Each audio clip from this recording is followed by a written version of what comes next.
Hello, you wonderful people, and welcome to another episode of Not Too Comic Book. This week's show, we're talking about TV shows that are adaptations of comic books. For today's episode, I'm going to talk about the series premiere of Sweet Combat. Great series premiere. A lot of really interesting things went down in this episode, so let's break it down. Well, first and foremost, obviously, this show's a couple years old at this point in time, but it's the perfect time, serendipity, and all that. Today, at the time I'm recording this, because I have no idea when you're going to end up ultimately hearing this or when this is actually going to get uploaded, but I only just found out about this show today, because I actually made a video talking about this too, which also dates this video even more, or this recording even more. But essentially, like, this is obviously based on the webtoon, the manhwa webtoon Girls of the Wilds. So really quickly, my experience, because I talk about this in the video, but I'm gonna reiterate it here. I read part of the webtoon years ago. At the time, it was still ongoing.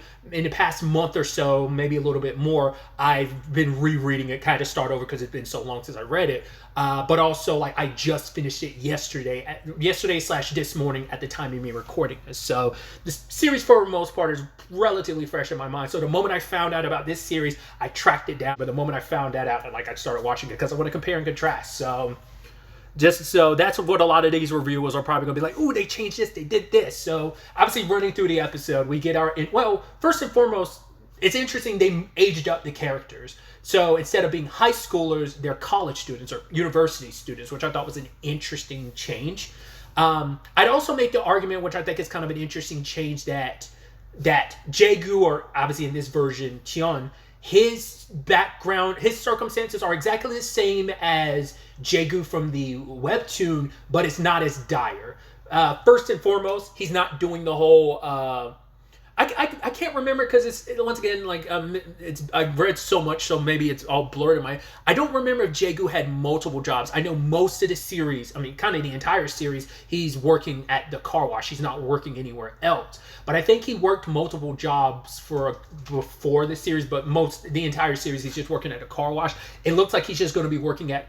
I don't know if this was a sponsored thing, but not an ad thing or whatever, product placement thing, but he's working at KFC, he's doing delivery, which when he was on the bike, I was like, that's interesting, because I know that's Moon Young's thing, which we'll get to Moon Young's equivalency in his live action in a second, but I was like, oh, that's interesting, like, I get it, it's for delivery, but Moon Young is the character, like, when you think bike, you think Moon Young, because she was always riding her bike and everything, so.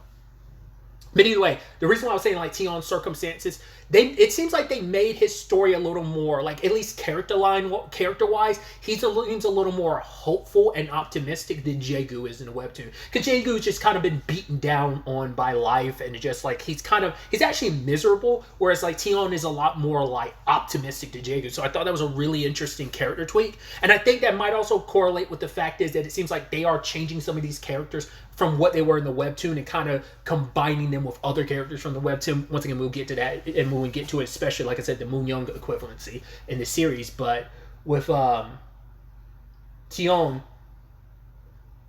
like I said, also the fact is he moves to go to this university, which he never did in the webtoon. Him and his siblings stayed in the same place. They also had this interesting, like, when you read the subtitles, and I don't know, translations, but they translated it as when his mom left and his dad died, making it almost seem like those events happened in that order, that his mom left and then eventually his dad died. Whereas, like, in the webtoon, obviously, it's like his dad died and eventually their mom bounced. And they didn't get into the sad thing of, like, oh yeah, like, it could always come up later on when they cover his past a little bit more, but him putting up little posters being like, Mom, where are you? Please come home. Which is, like I said, I think they're trying not to make that storyline as depressing as it is. So they're trying to handle it maybe, like, once again, spin a little more optimism on it. So, like, his storyline isn't as, like, there's a brightness to him that I feel like isn't there necessarily in the webtoon, at least immediately. Like, because his life and circumstances have dimmed him a lot in the webtoon. Like I said, he's just frustrated. And even then, like, that's something that's interesting too. And this could always come up later, but like early on in the story, you see him kind of lash out at his siblings for little things because he's frustrated. He's overworked. He's miserable, and it's just he's so frustrated with life, and he's struggling to take care of his siblings. Like I said, he lashes out. It's actually interesting too that the house they move into when he goes to that new university is basically close to the house they live. Looks, you know, just like kind of shabby, like the house they live in the webtoon. So I'm sure that was like obviously specifically done on purpose. Because their first house, I was surprised. I was like, oh, it looks pretty good in comparison to their own. But even the shabby place still looks pretty good. They got beds because obviously Jaegu like would sleep on the floor with his siblings in the webtoon. So it's like, man, definitely, like I said, Tion's life is a little bit better than Jaegu's. In the grand scheme of things. So I just thought that was interesting. Obviously, like, we had Queen, like, the opening is very similar to the opening of the webtoon, where it's like essentially Queen, which her name's like Feng Yu or Yu Feng, like, but like her name is Yu in this. So it's like, yeah, but the Queen going up against like the Haitian, like, equivalency in this, like, and taking her down in the opening. That's also an interesting depiction of her character too, where it's like she, first and foremost, we kind of meet like someone she considers like her old master. I don't know if it's like, oh, he's just someone that everyone, because like even Tion referred to him as old master. So I'm like, I don't know if that was her actual Shifu, because we never really got any of that on the in the webtoon, or whether it's just like, because she wants to help him sweep and stuff, which I was like, interesting, because like Queen in the webtoon is oblivious to like normal things, because obviously she comes from a very prominent family, so normal stuff, like, kind of like, you know, she doesn't really know how to function as like a regular person, a normal person. I mean, that's part of her story and her arc.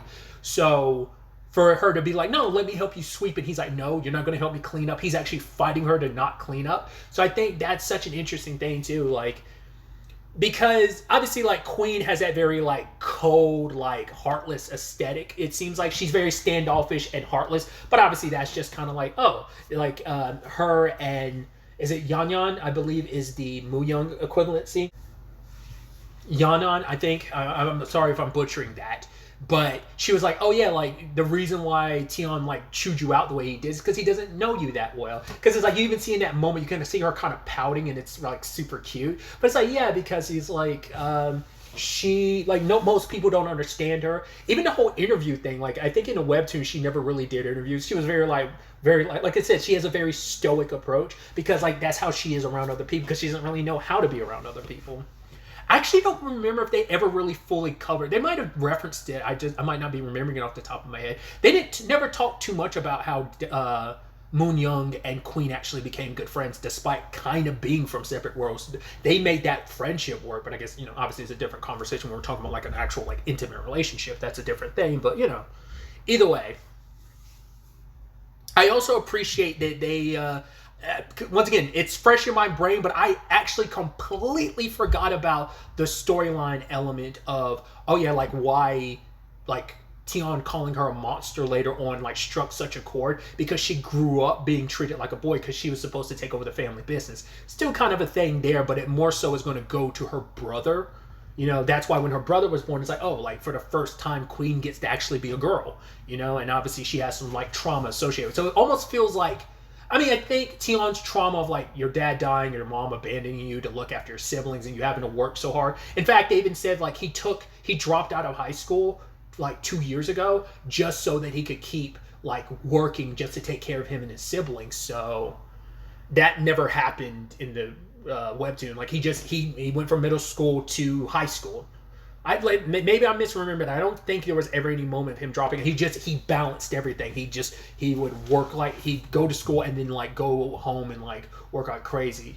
I also don't think they're also not including the bullying aspect to his storyline. I guess they felt like it probably was best just to drop. Like I said, I think they wanted to not make his storyline as dark. It could still come back. This is me basing all this only on the first episode, so that could always be something that they ultimately end up tackling later on. And you know, I'm speaking on a term because I've only seen the first episode so far. So,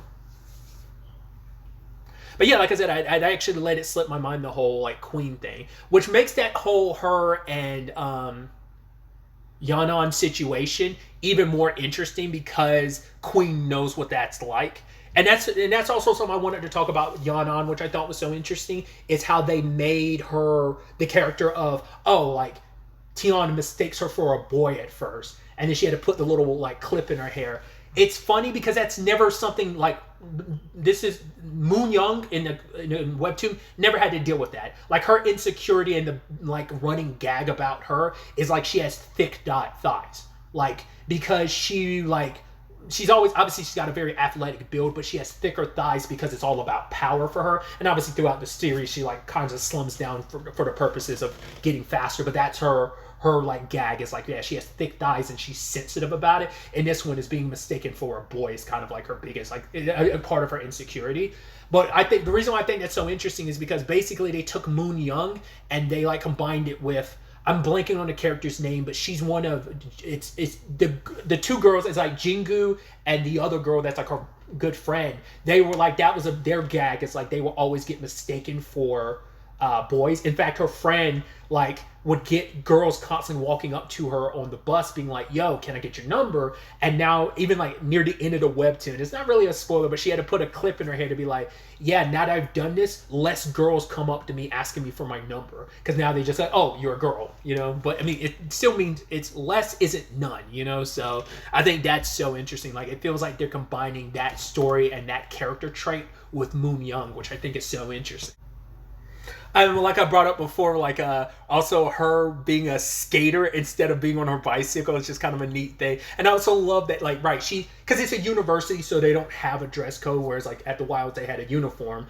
But the fact is she's wearing like visual like casual clothes, whereas like in the webtoon she'd always be wearing her jumpsuit. In fact, you could literally probably count on one hand the amount of times you actually ever get to see Moon Young actually wear her school uniform in the entirety of the webtoon, because that's kind of like a bit when it comes up from time. They made a bit out of it one time. Every other time they never bothered mentioning it, but it is a very standoutish thing because she always, like, more often than not, you'll always see her in like her red jumpsuit. That's what she works out in. That's what she's in like all the time. So I thought that was kind of neat. Circling back to Queen really quickly, they kind of introduced an element like that. I mean, it ties into the whole growing up a boy thing, but it's like her grandfather, like, not letting her come to this university initially is because she wants to be a fighter and he's against it. That's heavily implied. It's there in the story, but they never really give you that exact scene of her meeting with her grandfather and him being like, no. It's just kind of like a, hey, they want her to kind of take over the family business. They don't want, but she, like, her wanting to like fight and stuff, like, you never really get like that exactly, but it's like, it's just implied throughout the conversations of her being pushed towards what her family wants her to be and who they want her to be, you know. I think that's kind of like this beautiful theme of like that entire story, and I think it's heavily reflected in this live action adaptation too, of just kind of like finding yourself, like your life being what you wanted to make it be. Like, take your life by the reins and kind of decide what you want it to be, instead of letting other people dictate your life by the hands you were dealt, the circumstances you were dealt. You get to forge your own path no matter what anyone says. That's prevalent with Queen's story. It's prevalent with Tion's story.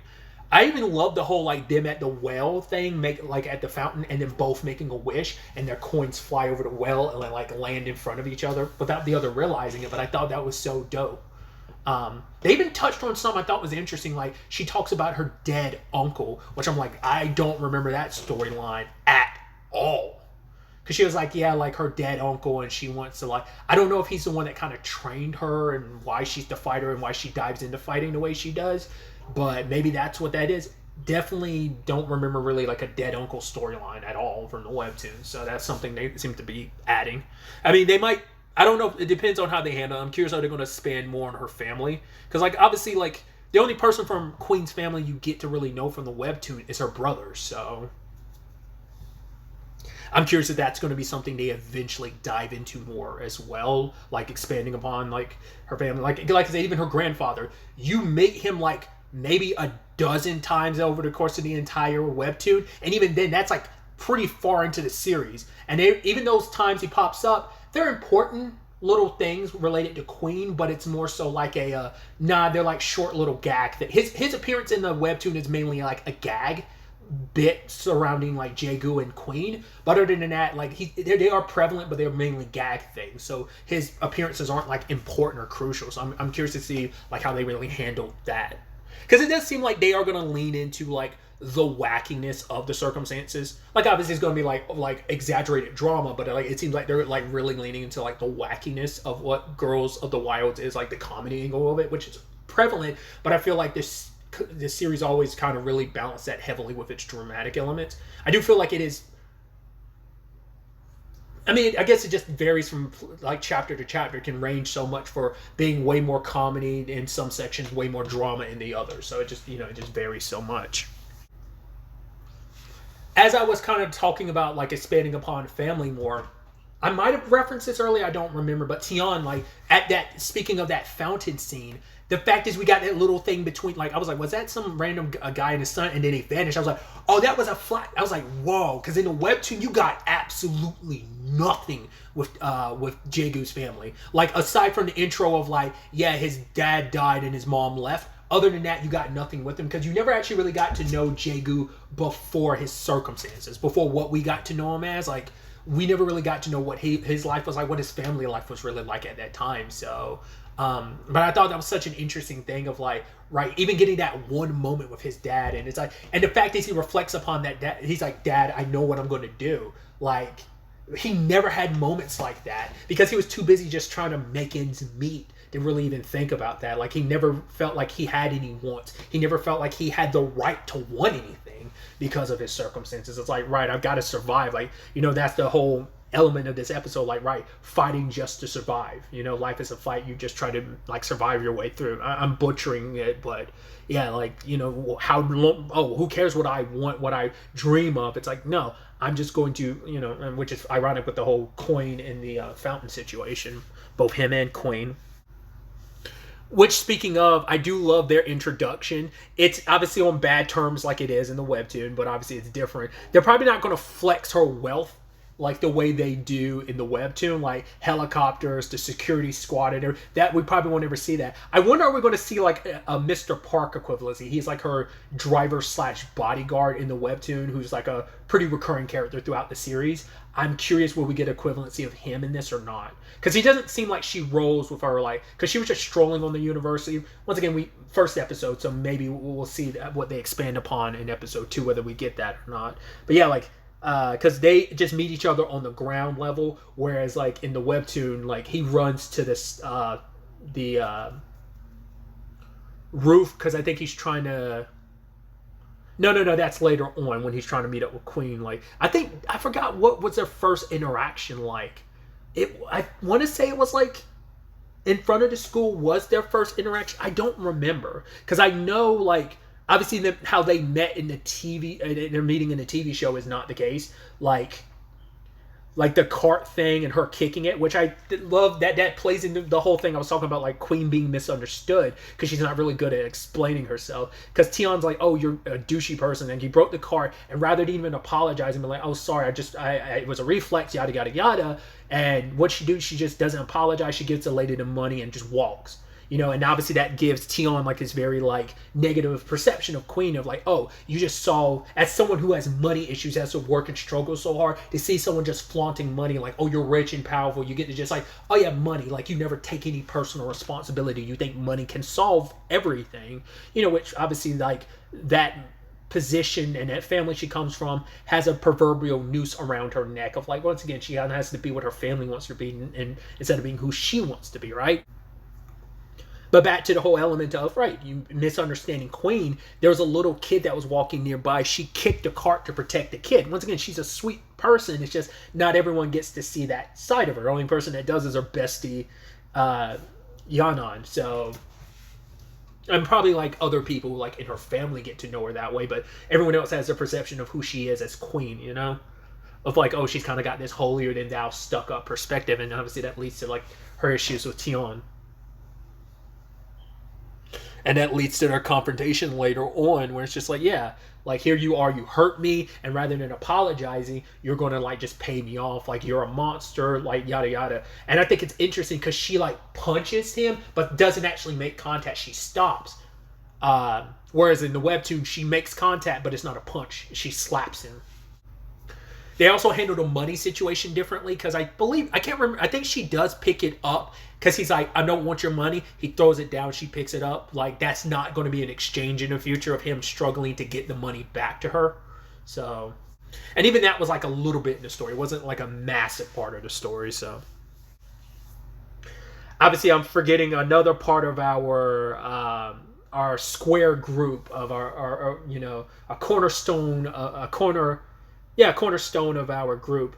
the character's name is I might have misread it. I think it's like Xiao Mei or Xiao Mai. I'm probably wrong. It's the Dao Dao equivalency character, and because I saw it in a little preview intro to the episode, I saw the ears. I'm like, because I didn't know if it was just going to be Queen or not, or whether there would be like a Mu Young and Dao Dao equivalency. Oh, they're there. But like even looking at the outro to the episode and stuff, I'm like, oh, they're really changing stuff. Because some of that stuff looks like that's referencing late webtoon story stuff. That it's like either they're gonna move up and just shift stuff around. Because we got introduced to another character in this episode. What was it? Sun Hao. I hope I'm not butchering that. That character, it seems like he's an amalgamation of characters. I don't know if he's supposed to be like. It seems like he's kind of the, slight spoilers, the dude that Dao Dao meets later on. The little kid, the soccer player, the little boy, his big brother. It feels like that's supposed to be him, but he's kind of combined with the gangster dude. Once again, I'm terrible with names. I remember some of our core, I remember the core cast, obviously, but every other name kind of just went by. I only remember the name of like some of our core cast from the webtoon, but the dude that's kind of a gangster and kind of starts shit at the Wilds, that guy, like because he's all about dogs and stuff. So when those bullies show up and like kick the dog, it's like, yeah. Because I'm curious, because like his parents or whatever, his family runs like a noodle shop or whatever. So I'm like, okay, so I don't know if like, because I was about to say like, I don't know if that's supposed to be like, instead of Zhao Mai having that storyline of like, right, because her mom has like a cooking show and stuff. And she's a cook and stuff, and Zhao Mai. That's what makes it interesting too, that Tion works at like a KFC, even if it's delivery, just because Dao Dao and Jaegu's like a foundational part of their relationship is food, because Dao Dao would cook food for him all the time.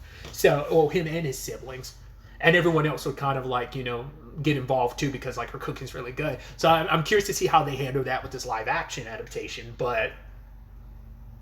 I'm curious if they're removing that element from her mom's story and giving it to Sun Hao's like mom, like the whole noodles thing, because he's also helping cook too. So like, I don't know, that they might inverse that instead of that being part of like I said, if the character's name Zhao Mai, like the Dao Dao equivalency, instead of that being her connection to Jaegu, it's going to be this character's connection to the Dao Dao equivalency. Like Zhao Hao, like that might be like the through line they have there. Once again, I'm purely basing this on like some like intro stuff that's outro stuff that's taken from it seems like the entire show, but we'll have to kind of wait to see where things kind of go there, because it seemed like they're doing the same thing with Yan'an as well. I mean, to be fair, that story, it took a little while, but eventually that story went that direction in an early enough point in the story. It wasn't pretty late in the story. It was probably like nearing the middle of the story. They probably got close to that whole what Mu Young's story was, kind of moving away from Jaegu in a very like. I mean, once again, they've kind of removed the element of like there even really being like anything between Tian and Yan'an at all. Because it's like she's kind of like, oh, like let me be the one to kind of take you to the principal's office or the dean's office, just because the headmaster's office, because like and like yeah, she has those flirtatious moments like Mu Young has those with Jaegu, but like they were like very few, like I said, in early on, but eventually that element changed because their dynamic changed. So I was also worried because I was like, are they going to do that? Are they going to do the thing? Because I'm like, it's fundamental to the show. And it is, luckily they did do it. Because like he goes to the university, which I love that he's going into it being like, yeah, it's a co-ed university. This is the first year of them doing it. And he goes in, he's like, am I really the only boy here? Which I love, because in the webtoon, Jaegu doesn't find out it's a co-ed situation until he gets there. And then not only does he finds out in that moment, not only is it co-ed, he's the only boy. Because that's where I'm like, I don't remember the element of they tried to, I think that's something they added for the TV show, the element of there were supposed to be 10 boys that transferred to this school, but only Tion showed up because the other 9 transferred to the other school, because the headmaster and the vice headmaster or vice principal or whatever were talking about that, which they were just like, oh, like why they implemented this, because it's like, right, our girls, like from the 42 years of history that this university has, our alumni have gone off to do great things and stuff, but we haven't taught them how to just be girls. They're like fighters and crime fighters, and they've done remarkable things for themselves on the very like rough and tumble type of thing, but we haven't taught them how to be like the more like other elements of being a girl. We never really raised them on that. So that's what this whole thing is meant to be implemented about, kind of showing you like, right, how to cohabitate with people of the opposite gender, and figuring that whole situation. Also, I love kind of that one-to-one as well. Like that conversation happens, like, for the most part, it pretty much happens exactly the same way in the webtoon. I love that, because we never got too much time with the vice principal or the headmaster, because it's interesting. Like, the Wilds itself it's the location for the story, but in its entire entity, it is more of a framing device for the story rather than being like plot. You get what I mean? Like, other than the setup of what the circumstances are, like, the Wilds doesn't like play a massive role outside of like the competition that, like, we only get to experience one of the competitions. Every other one happens like off screen in the webtoon, at least. Slight spoilers, but not really. I also thought what's kind of an interesting little development is that apparently the thing that Tion is studying, because they never really got too much into the webtoon about, like, well, other than studying martial arts, like, what other, like, outside things are you, like, obviously you're like doing regular classes as well, but I also think it's interesting his teacher, it's not the same situation, because it's like a very, like, muscular person with, like, some facial hair, with like kind of Goldilocks type of hair. And I'm like, probably that'd be too weird. Like, that'd be too weird to kind of like go through the trouble of like translating that, because it's like a thing. It's because the character's like pops up only like a handful of times throughout the entire webtoon. So what so they just made it just like, oh yeah, it's just like a regular woman teacher. Like, I don't know the teacher's circumstances in the webtoon. It's just like, oh yeah, that's the teacher, and just it is what it is. And like, I don't know whether it's like is it a guy? Is it a woman? Like, it's kind of like it's a they. Maybe, I don't know. So, but like I said, it seemed like it's meant to be like a gag character. It doesn't seem like they're doing that in the webtoon, in the live action adaptation.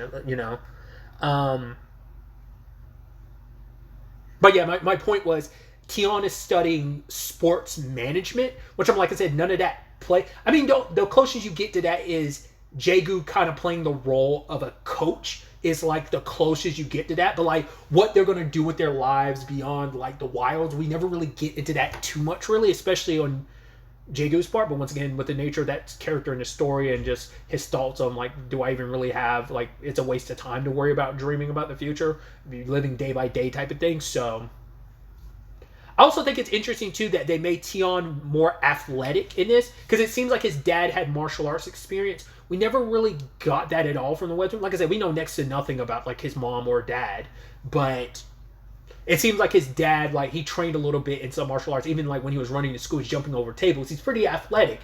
His athleticism is explained more in the webtoon because he's had to work so many jobs. He has like a pretty decent body, It also plays into like why he has a pretty above average body. So this, they'll probably explain it like, no, you'll come to fighting a little bit better because you have prior experience. Like, you haven't done it in years, but most likely like it's still there inside of you to some extent. It seems like that'll probably be somehow they kind of played into live action. So that's why I'm so curious, because once again, I'm terrible with names, especially from like a lot of the other like side and recurring characters in the webtoon, except for a few here and there.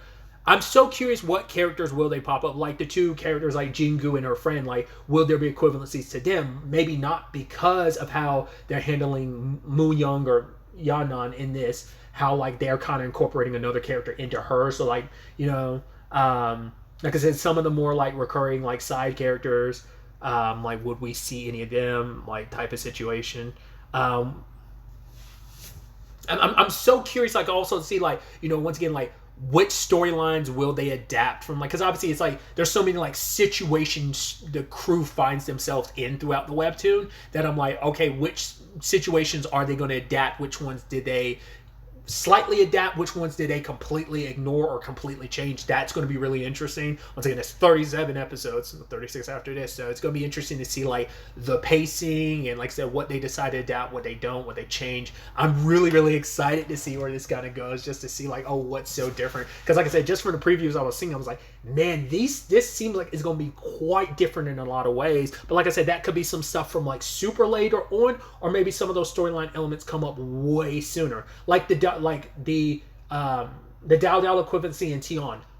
what is that circumstance? Is that going to be exactly like it is in the webtoon, how their stories play out, or is it going to be a thing of no? I'm like, we're shifting that pretty early on, because like those previews made me feel like, oh, that seems like that's happening decently early enough in the story that I'm like I said, it's all determined by pacing, and I'm curious to see how they handle all of that. But either way, I've sat here and ran my mouth off so much. Trust me, it's going to be worse the further and further we get, just comparing and contrasting. But like I said, I'm excited because I think that's what I can really do that with this more so than I can do other things, because some things, it's been so long in between me watching an adaptation of it and reading or watching an anime. Like I said, I might forget some stuff here and there, but it's super fresh in my mind now. So it's going to make this like a very unique review in the regards of, in comparison to how I typically go about like adaptation reviews, that especially when it's stuff I am familiar with. So it is going to be interesting. Like, this is going to be quite different because it's going to be heavily compare and contrast, and what we saw and what's different and how they're like going about the adaptation. So I'm excited to see where all this ends up taking us going forward into episode 2. But really, that's all I wanted to talk about. Till the next time we meet, be happy, be safe, live life to the fullest, and enjoy it. Good day and good